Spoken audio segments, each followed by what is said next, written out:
Good evening and bienvenue, my fond fair friends, family, and subscribers.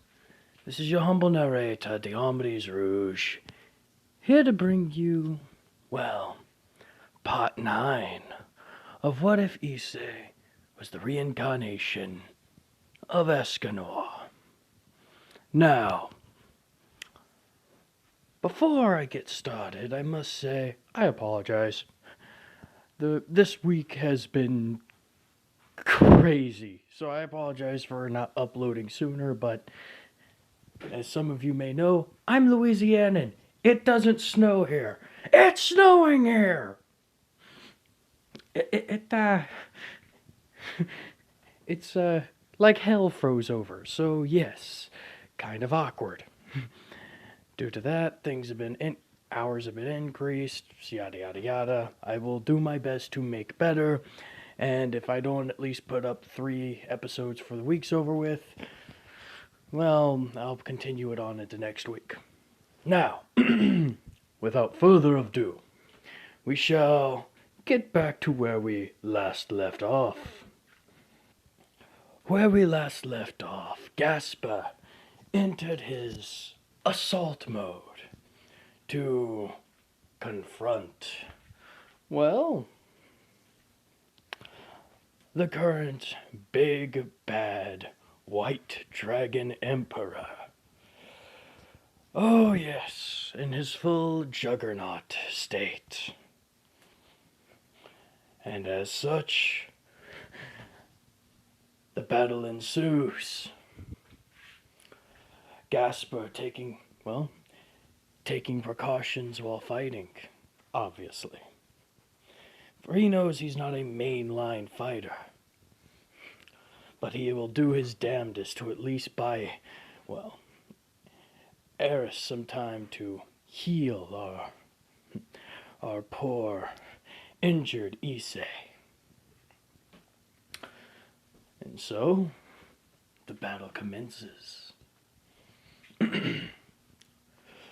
Gaspar pauses time to get into a better position to strike at the White Dragon Emperor.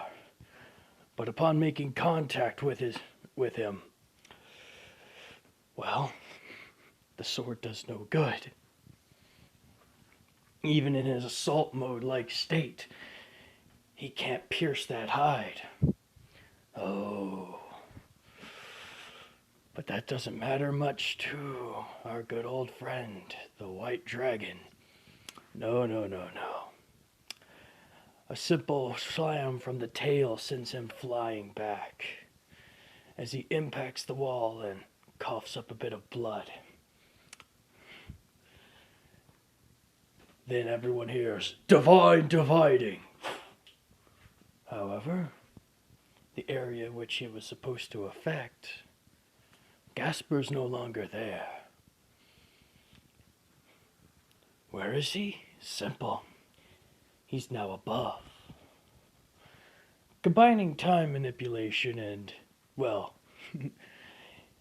demon modes and assault mode demon speed, yeah, it's very powerful. Because not only can he pause time, he can move in the area in which he's paused. So, even if he can only pause time for a little while to just recover, it's most very dangerous. And so it continues like this, on and on. Gaspar doing his best to even inflict some damage, while trying to keep out the effective range of the divine dividing, until the White Dragon has had enough. And essentially, well, gets a lucky shot. And boy, oh boy, was it ever lucky. Or he was able to predict Gaspar's location. Either way, it doesn't matter. because Gaspar is hit very harshly by the divine dividing, cutting his power straight in half. Taken aback by this, he tries to move, but boom! He gets slammed right in the head, sending him flying into a building. Now you may wonder, how? How can he be like this? He's supposed to be stronger. Remember, Gaspar isn't a frontline fighter. He's support. He's the bishop. True, he showed bravery. But bravery only gets you so far. And if he was facing a normal opponent, well, he probably could have won. But as we all know, the White Dragon Emperor is no normal opponent. The White Dragon in his Juggernaut Drive state. There's very few things that could challenge it. Gaspar was lucky to have lasted that long.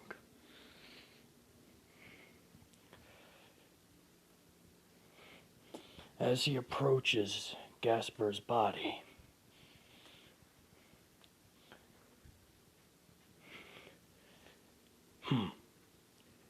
you were amusing. However, it's all for naught. I wish you well in your afterlife, you little worm. And that's when we hear, huh? Fox hunt! What the? Who dares intrude on me?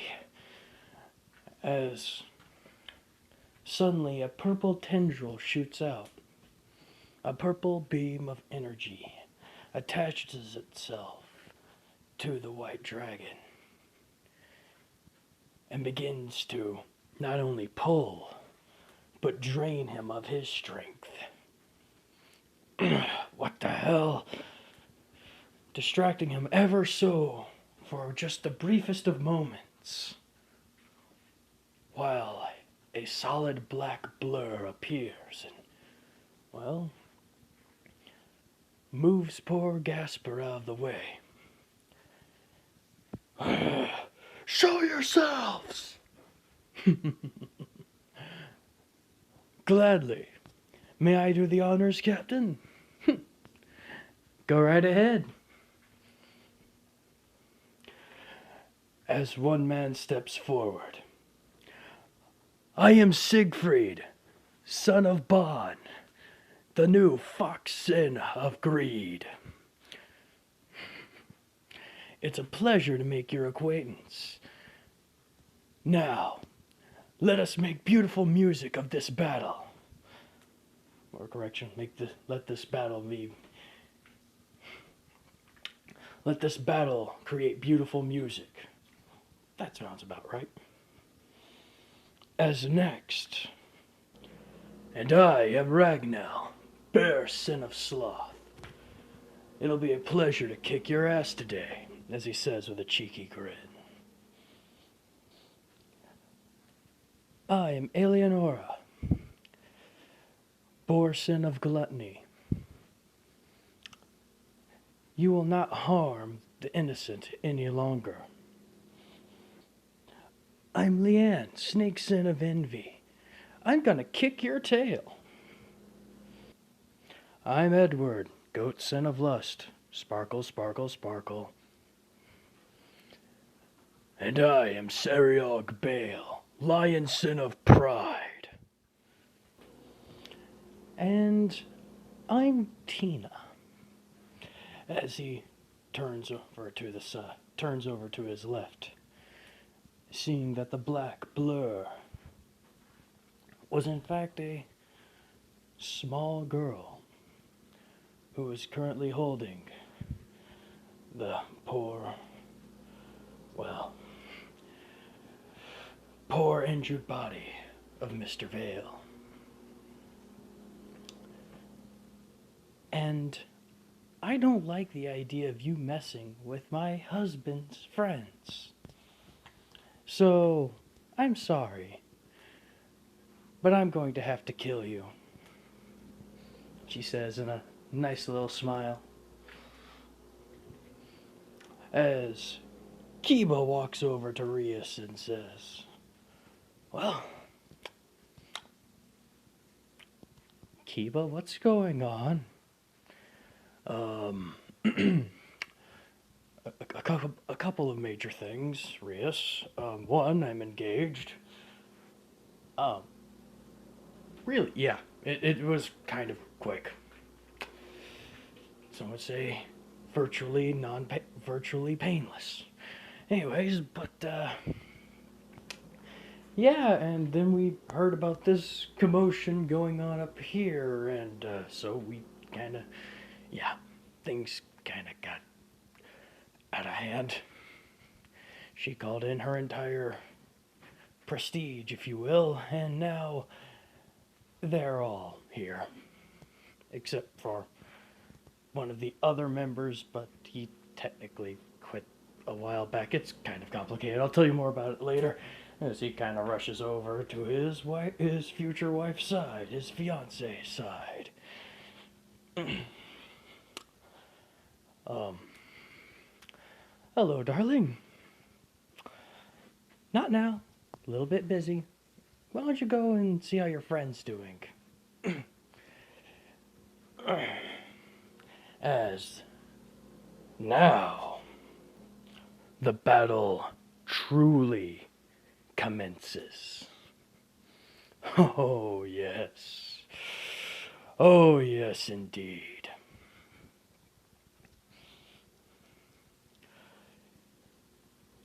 As the new sins engage in this, well,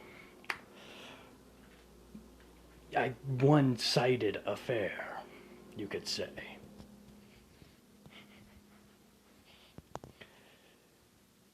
Siegfried starts off by, well, trying to do the same thing again, steal more power from our good friend, the White Dragon.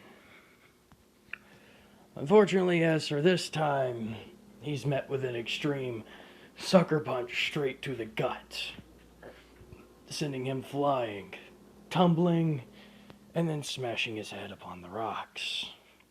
And when I say smashing his head, it just pulps. But not to worry, you know, Bon and Elaine's kid. He's fine. He's fine. Because, as per usual, within a couple of moments, back together again. Leanne comes down with her with her shield in hand, to going for a, well, bash. However, she's hit immediately with a divine dividing, and then attempted to be knocked to the side. However, half giant race. So, naturally, if you try and knock something to the side, it's a lot harder to knock it to the side whenever they increase in size from a petite little girl to, well, something the size of a small mountain.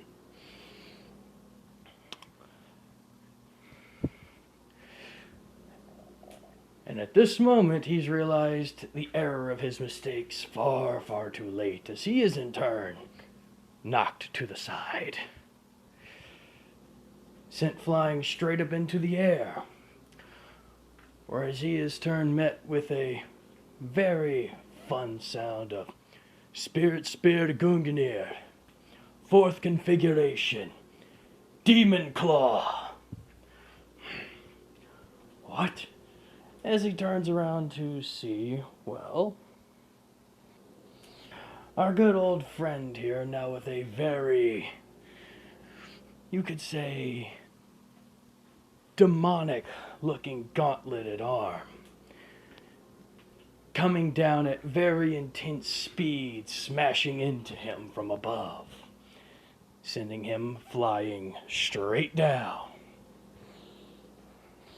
where he is met with Syriog, who then goes, "Huh, so much for a dragon, more like a puppy the way you're fighting," as he just smashes him straight, as he just uses a straight punch, sending him flying off to the other side of the entire school building, of the entire school,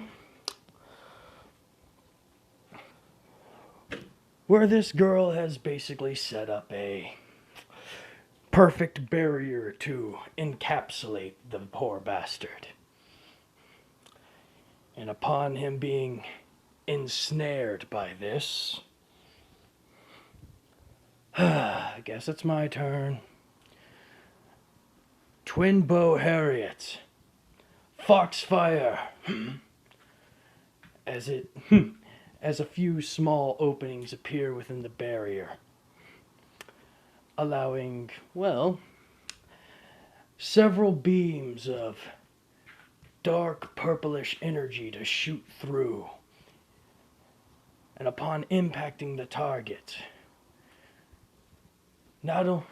while doing no physical damage, hurts the soul quite immensely. And what do I mean when I say hurts the soul? I mean, essentially locks him inside his own little mental prison, where he's examined over, while feeling having his deepest fears and anguish not only resonate with him mentally, but spiritually.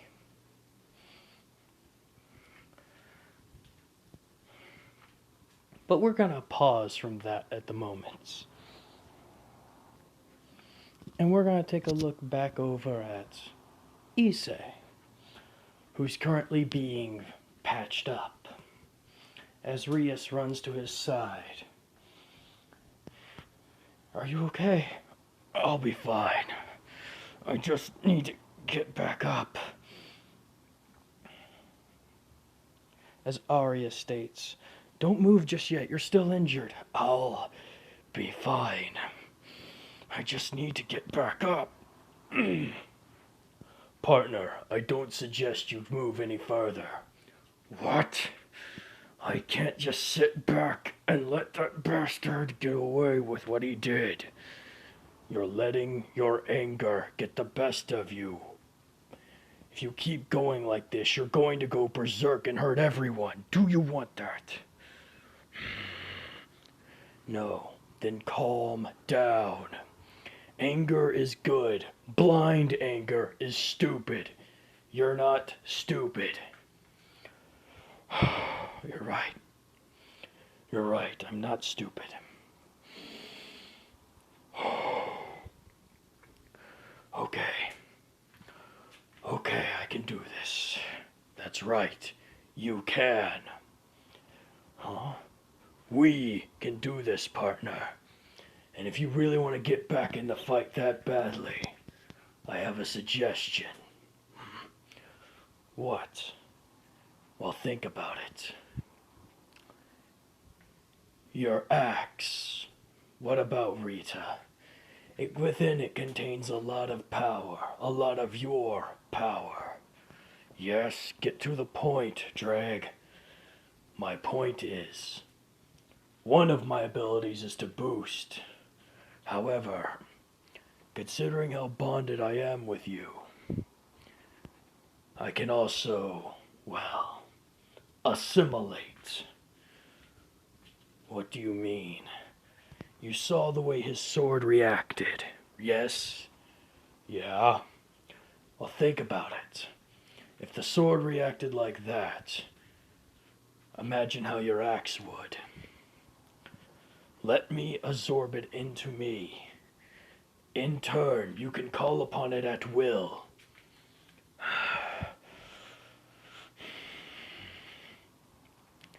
Come on, partner. But how will that help me? The axe has your power. It is a part of you, essentially. However, you hold yourself back by not letting it happen. You keep it separate because you're afraid of what you'll become. Let me help you. Quit trying to be a separate entity and accept what you are. Accept what you can become.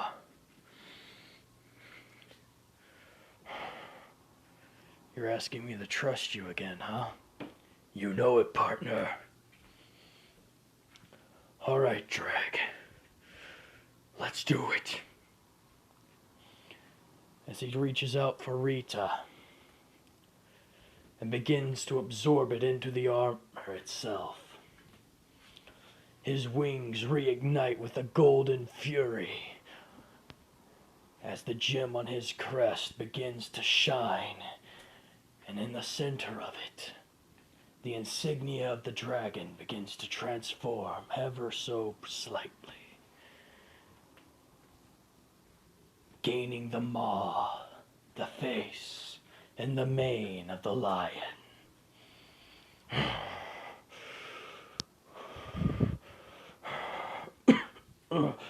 I don't feel that much different. Oh, but you will. As he says that, he realizes that his injuries are beginning to heal at a much faster rate. Now, we have to boom! As they're interrupted. Because while that was taking place, well, let's just say the white dragon wasn't sitting still. Enraged, no, beyond enraged. Sheerly pissed by the amount of bullshit that he had to re-witness over and over again. He broke free of the mind of the trap. And anyone within that radius was truly shown, well, a white paradise. As the brilliant glow started to envelop all of them. Well, all of the sins that were there. As every one of them began decreasing in power drastically. To the point to, well, exhaustion. The only ones that were still up were Siriog, Tina, and, well, the people who were who weren't within the range. And Siriog and Tina were in no critical shape to fight a newly pissed off White Dragon Emperor. As Siriog got in front of Tina, getting ready to, well, break down the beast, whenever he heard loud footsteps approaching from behind.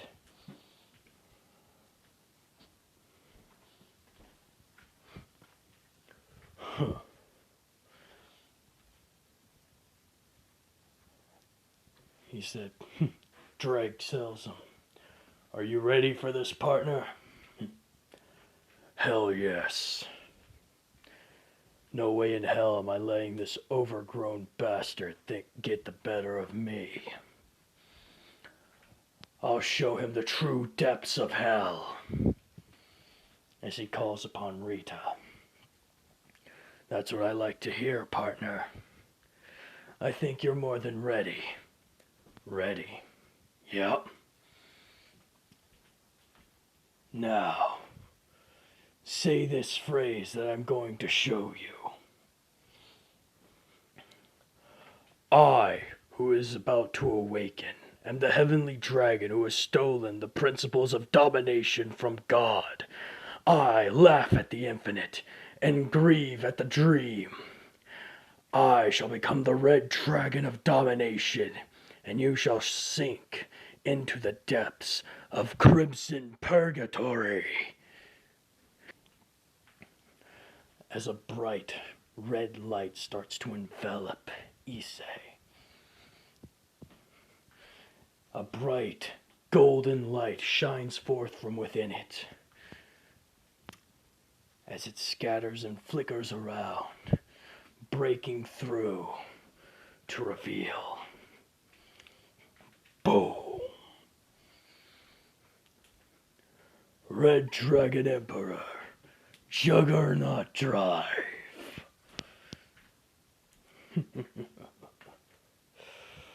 Oh, yes. And now the battle begins anew. As you can hear, divine dividing and boosts going forth. The clash becomes so intense that the school itself begins to be, well, destroyed all over again. What was rubble becomes dust. What was dust becomes ash. What was ash becomes nothing but particles in the air. What remains of this, what remnants of people who have power left scatter to get out of the way of these two juggernauts clashing, these two unstoppable forces, unstoppable spears clashing and deflecting off of each other. However, these two dragons, as they are intertwined in battle, well, the white one is at the biggest disadvantage. Issei's had time to breathe. Issei's had time to recollect and reflect. Meanwhile, all that's driving this poor bastard in white is sheer rage and anger because of what he was had to go through again. You could say that the roles have reversed, and as such, a similar outcome happens. A similar outcome reoccurs as the white dragon attempts to flail his sword at Issei, just to be blocked over and over again and be hacked off. But not the blade this time. His entire arm. As Issei then grabs him by his head, spins him around a good 5 times, and throws him straight up in the air. As everyone can hear, a very loud and powerful cruel sun explosion. As well, the cannons at his side begin to glow a very brilliant orange. As a gigantic, no, that doesn't even do it justice. A titanic beam of energy fires out of it, enveloping the white dragon in a bright crimson light that pierces the heavens. That pierces, well, let's just put it this way. There will be some people that go without TV for a while due to a satellite suddenly going missing. That's how powerful this explosion is. That's how powerful this beam of energy that's being created is.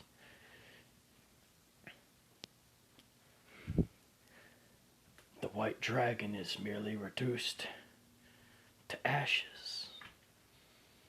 All that's left is a little blue gem that falls to the ground and shatters upon impact. As Issei lands back on the ground, the Juggernaut armor breaking off of him.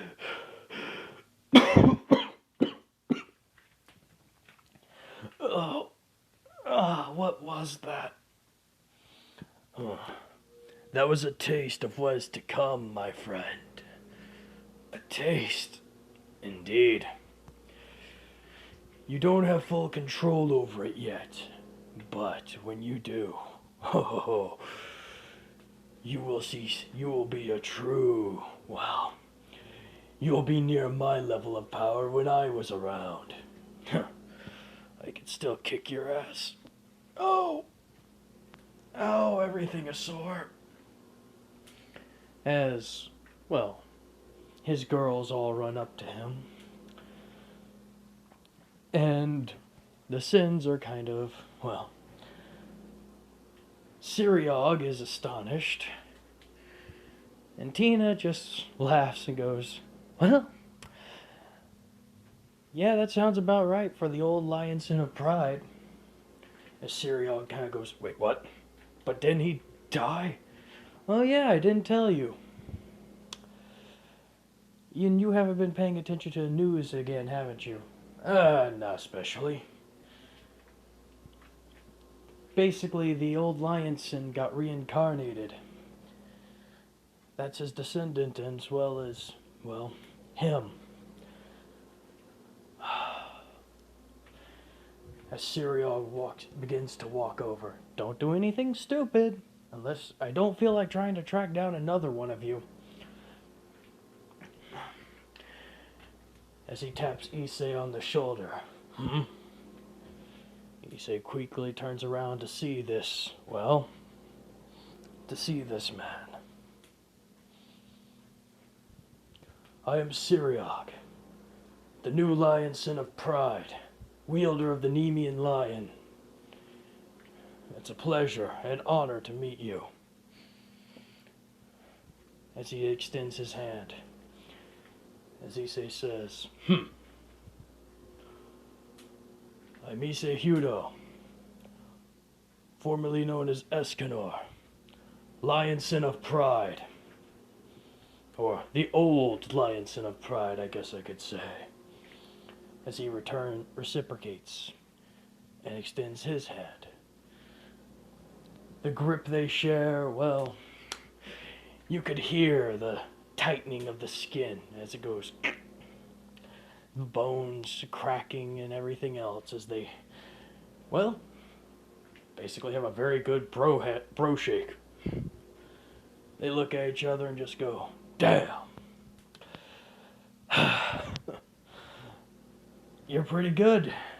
Your only problem was you underestimated your opponent.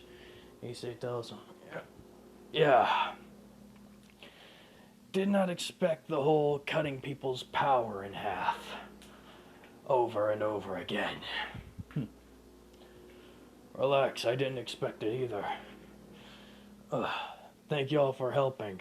And for keeping all my people safe. It's no problem. Thank you for saving our ass. I'd love to fight you sometime.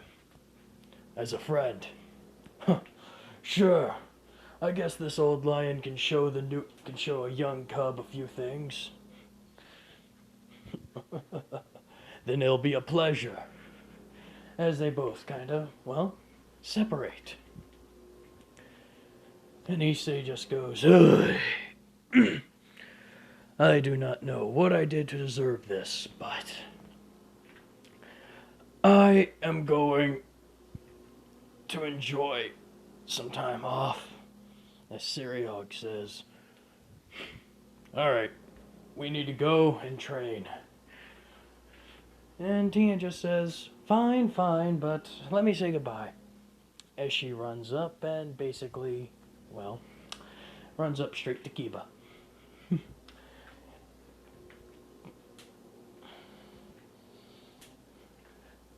Oh, darling, as he turns around to see his fiancée.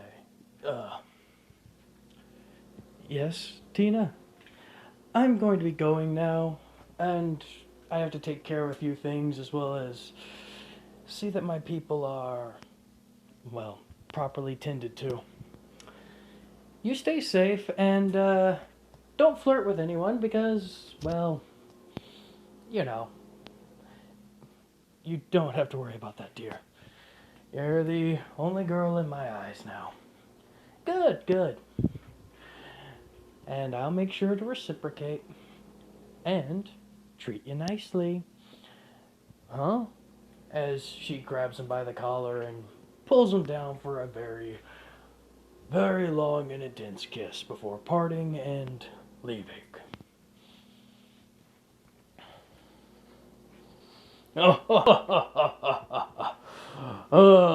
So, you're her fiancé now, huh? Shut up. Oh, what's the matter, huh? What's so bad about being her fiancé? Nothing's bad about being our fiancé. I told you so. Yeah, and I told you so. Huh? What do you mean? Don't act like I don't see that band on your finger. You know, the one with the 4 gemstones on it. Yeah. Uh,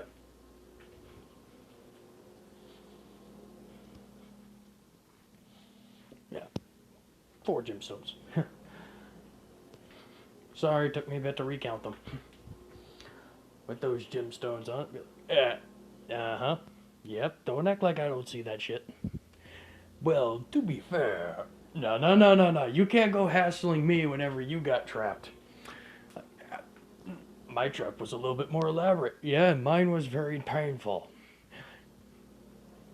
Yeah, touche. Bro, still bros? Still bros. As they both kind of shake on it and go, okay. Reyes? Yes, Issei? How much money do you think it's going to take to rebuild this place? And keep it quiet? And possibly fix the hole in the atmosphere that I made? A lot. Should I call Mel? Oh, most definitely. And that, my friends, is where I'm going to end it off here. And, well, I hope you enjoyed that climactic battle. And I hope you stick around more, because that was not the last sign of the sins. Nor will that be the last time you see the new sins. And believe me, most of the old sins are still around and will be coming back. So don't you worry. You'll see all your fan favorites yet again. So say I, your humble narrator, Diomedes Rouge. Bye for now.